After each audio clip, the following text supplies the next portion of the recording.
Assalamualaikum warahmatullahi wabarakatuh. Perkenalkan, nama saya Harisa Alfiasana, kelas 1A Psikologi, mata kuliah Psikologi Perkembangan. Kali ini saya akan menjelaskan 1. Perbedaan pertumbuhan dan perkembangan. 2. Prinsip-prinsip perkembangan dan pola perkembangan. 3. Periode perkembangan. Oke, sekarang pengertian pertumbuhan.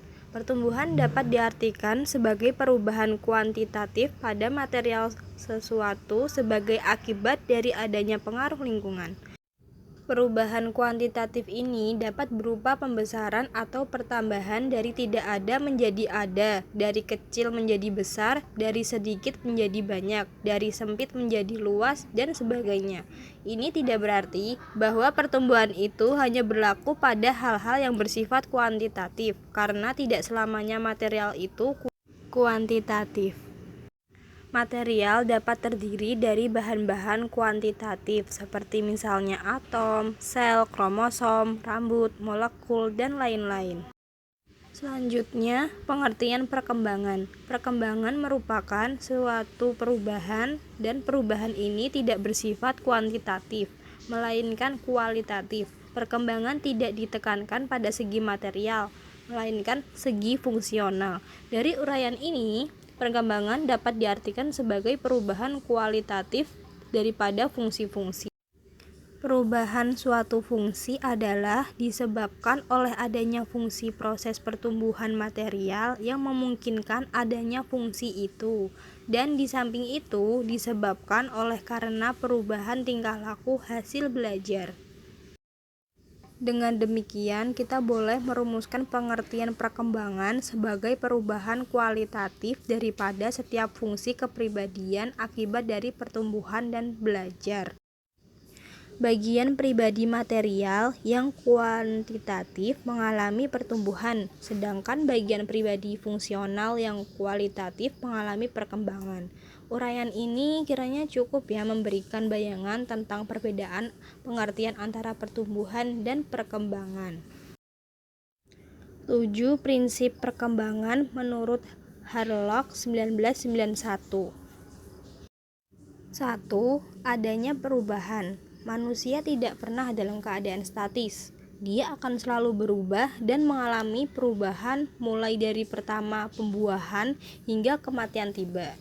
Perubahan ini dapat menanjak, kemudian berada di titik puncak, dan kemudian mengalami kemunduran. 2. Perkembangan awal lebih kritis daripada perkembangan selanjutnya. Lingkungan tempat anak menghabiskan masa kecilnya sangat berpengaruh kuat terhadap kemampuan bawaan mereka. 3. Perkembangan merupakan hasil proses kematangan dan belajar. 3. Perkembangan merupakan hasil proses kematangan dan belajar. Perkembangan seorang anak sangat dipengaruhi oleh proses kematangan, yaitu terbukanya karakteristik yang secara potensial telah ada pada individu yang berasal dari warisan genetik individu. Misalnya dalam fungsi filogenetik, yaitu merangkak, duduk, kemudian berjalan. 4. Pola perkembangan dapat diramalkan. Dalam perkembangan motorik akan mengikuti hukum cepalokaudal, yaitu perkembangan yang menyebar ke seluruh tubuh dari kepala ke kaki.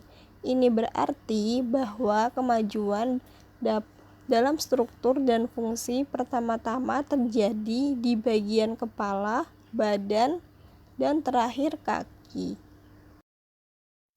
Pola perkembangan mempunyai karakteristik yang dapat diramalkan. Karakteristik tertentu dalam perkembangan juga dapat diramalkan. Ini berlaku baik untuk perkembangan fisik maupun mental. Semua anak mengikuti pola perkembangan yang sama dari satu tahap ke tahap berikutnya. 6.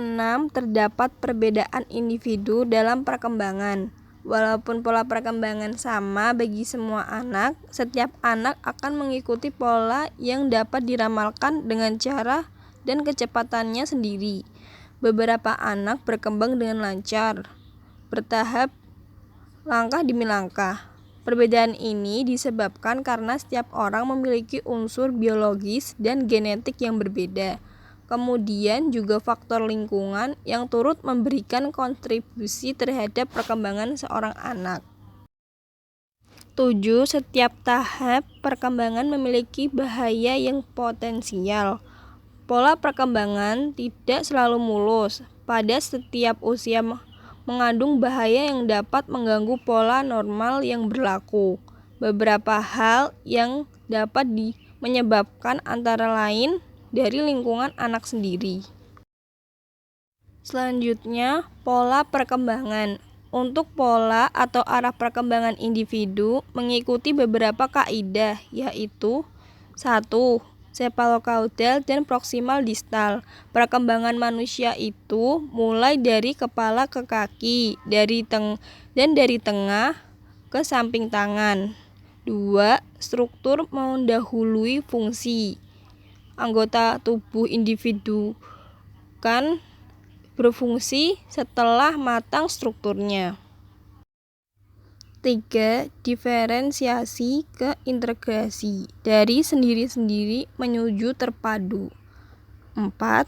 Dari konkret ke abstrak. Perkembangan berproses dari suatu kemampuan berpikir yang objeknya tampak menuju ke abstrak. 5. Dari egosentris ke perspektifme. Perkembangan berpikir dari perspektif diri sendiri atau egois ke perspektif orang lain, misalnya kepedulian, toleransi, simpati, dan sebagainya. 6. Dari outer control ke inner control. Perkembangan dari ketergantungan yang tinggi atau kontrol dari luar menuju ke mandirian atau kontrol diri sendiri. Oke, terakhir periode perkembangan. Ada 10 periode perkembangan. 1. Masa pranatal. 2. Masa bayi dan anak 3 tahun pertama. 3. Masa anak-anak awal. 4. Masa anak tengah. 5. Masa anak akhir. 6. Masa remaja. 7. Masa remaja. 8. Masa dewasa muda. 9. Masa dewasa awal. 10. Masa dewasa akhir. Oke, sekian dari video kali ini. Terima kasih dan wassalamualaikum warahmatullahi wabarakatuh.